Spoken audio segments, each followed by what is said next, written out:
Hi students, welcome to Anu educational studies. ಈ ವಿಡಿಯೋದಲ್ಲಿ ನಾವು 2026ರ ಸ್ವಾತಂತ್ರ್ಯ ದಿನಾಚರಣೆಯ ಭಾಷಣವನ್ನು ಬರೆದಿದ್ದೇವೆ, ನೋಡಿಕೊಳ್ಳಿ. ಸ್ವಾತಂತ್ರ್ಯ ದಿನಾಚರಣೆ ಭಾಷಣ 2026. ಮೊದಲನೆಯದಾಗಿ, ಸನ್ಮಾನ್ಯ ಅಧ್ಯಕ್ಷರೇ, ಸದಸ್ಯರೇ, ಪೂಜ್ಯ ಗುರುವೃಂದವೇ ಹಾಗೂ ನನ್ನೆಲ್ಲ ಸಹೋದರ ಸಹೋದರಿಯರೇ, ತಮ್ಮೆಲ್ಲರಿಗೂ ಸ್ವಾತಂತ್ರ್ಯ ದಿನಾಚರಣೆಯ ಶುಭಾಶಯಗಳು. ಇಲ್ಲಿ ನಾವು ವಿಡಿಯೋದ ಕೊನೆಯಲ್ಲಿ ಇನ್ನೊಮ್ಮೆ ಭಾಷಣವನ್ನು ತೋರಿಸುತ್ತೇವೆ, ನೀವು ಸರಿಯಾಗಿ ನೋಡಿ ಬರೆದುಕೊಳ್ಳಬಹುದು. ಮೊದಲನೆಯದಾಗಿ ಭಾಷಣವನ್ನು ನೋಡಿಕೊಳ್ಳಿ. ಇನ್ನೊಮ್ಮೆ, ಸನ್ಮಾನ್ಯ ಅಧ್ಯಕ್ಷರೇ, ಸದಸ್ಯರೇ, ಪೂಜ್ಯ ಗುರುವೃಂದವೇ ಹಾಗೂ ನನ್ನೆಲ್ಲ ಸಹೋದರ ಸಹೋದರಿಯರೇ, ತಮ್ಮೆಲ್ಲರಿಗೂ ಸ್ವಾತಂತ್ರ್ಯ ದಿನಾಚರಣೆಯ ಶುಭಾಶಯಗಳು.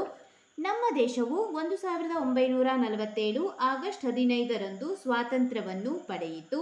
ಬ್ರಿಟಿಷರ ಕಪಿಮುಷ್ಟಿಯಿಂದ ನಮ್ಮ ದೇಶದ ಸ್ವಾತಂತ್ರ್ಯವನ್ನು ಪಡೆಯುವುದು ಬಹಳ ಕಠಿಣವಾದ ಕೆಲಸವಾಗಿತ್ತು. ಬ್ರಿಟಿಷರ ಆಳ್ವಿಕೆಯು ದೇಶದೆಲ್ಲೆಡೆ ಸರ್ವವ್ಯಾಪಿಯಾಗಿ ಆವರಿಸಿತ್ತು. ಅವರ ಆಡಳಿತವನ್ನು ಕೊನೆಗೊಳಿಸಲು ನಮ್ಮ ಸ್ವಾತಂತ್ರ್ಯ ಹೋರಾಟಗಾರರಾದಂತಹ ಮಹಾತ್ಮ ಗಾಂಧೀಜಿ, ಸುಭಾಷ್ ಚಂದ್ರ ಬೋಸ್, ಭಗತ್ ಸಿಂಗ್ ಮುಂತಾದವರು ತಮ್ಮ ಪ್ರಾಣವನ್ನೇ ಪಣಕ್ಕಿಟ್ಟು ಹೋರಾಡಿದರು. ಮುಂದೆ ನೋಡಿ, ನಾವು ನೀವೆಲ್ಲರೂ ಇಂದು ನೆಮ್ಮದಿಯಿಂದ ಬದುಕು ಸಾಗಿಸುತ್ತಿರುವುದು ಅಂದು ಸ್ವಾತಂತ್ರ್ಯ ತಂದುಕೊಟ್ಟ ಮಹಾನ್ ಯೋಧರ ತ್ಯಾಗ ಮತ್ತು ಬಲಿದಾನದ ಫಲ.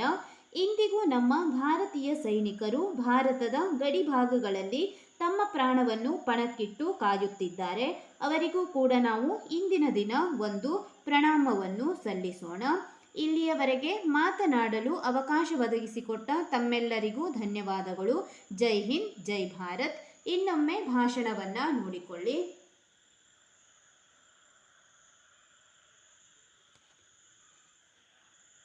ಇನ್ನೊಮ್ಮೆ ನೋಡಿ, ಸನ್ಮಾನ್ಯ ಅಧ್ಯಕ್ಷರೇ, ಸದಸ್ಯರೇ, ಪೂಜ್ಯ ಗುರುವೃಂದವೇ ಹಾಗೂ ನನ್ನೆಲ್ಲ ಸಹೋದರ ಸಹೋದರಿಯರೇ, ತಮ್ಮೆಲ್ಲರಿಗೂ ಸ್ವಾತಂತ್ರ್ಯ ದಿನಾಚರಣೆಯ ಶುಭಾಶಯಗಳು. ನಮ್ಮ ದೇಶವು 1947 ಆಗಸ್ಟ್ 15ರಂದು ಸ್ವಾತಂತ್ರ್ಯವನ್ನು ಪಡೆಯಿತು. ಬ್ರಿಟಿಷರ ಕಪಿಮುಷ್ಟಿಯಿಂದ ನಮ್ಮ ದೇಶದ ಸ್ವಾತಂತ್ರ್ಯವನ್ನು ಪಡೆಯುವುದು ಬಹಳ ಕಠಿಣವಾದಂತಹ ಕೆಲಸವಾಗಿತ್ತು.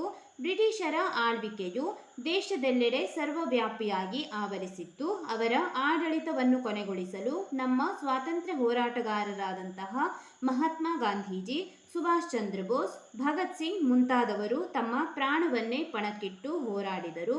ನಾವು ನೀವೆಲ್ಲರೂ ಇಂದು ನೆಮ್ಮದಿಯಿಂದ ಬದುಕು ಸಾಗಿಸುತ್ತಿರುವುದು ಅಂದು ಸ್ವಾತಂತ್ರ್ಯ ತಂದುಕೊಟ್ಟ ಮಹಾನ್ ಯೋಧರ ತ್ಯಾಗ ಮತ್ತು ಬಲಿದಾನದ ಫಲ. ಇಂದಿಗೂ ನಮ್ಮ ಭಾರತೀಯ ಸೈನಿಕರು ಭಾರತದ ಗಡಿ ಭಾಗಗಳಲ್ಲಿ ತಮ್ಮ ಪ್ರಾಣವನ್ನು ಪಣಕ್ಕಿಟ್ಟು ಕಾಯುತ್ತಿದ್ದಾರೆ. ಅವರಿಗೂ ಕೂಡ ನಾವು ಇಂದಿನ ದಿನ ಒಂದು ಪ್ರಣಾಮವನ್ನು ಸಲ್ಲಿಸೋಣ. ಇಲ್ಲಿಯವರೆಗೆ ನನಗೆ ಮಾತನಾಡಲು ಅವಕಾಶ ಒದಗಿಸಿಕೊಟ್ಟ ತಮ್ಮೆಲ್ಲರಿಗೂ ಧನ್ಯವಾದಗಳು. ಜೈ ಹಿಂದ್, ಜೈ ಭಾರತ್. ಈಗ ನಾವು ಭಾಷಣವನ್ನು ಓದುವುದನ್ನು ತೋರಿಸಿದ್ದೇವೆ. ಈಗ ಬರೆಯುವುದಾದರೆ ನೀವು ಇನ್ನೊಮ್ಮೆ ಭಾಷಣವನ್ನು ನೋಡಿ ಬರೆದುಕೊಳ್ಳಬಹುದು.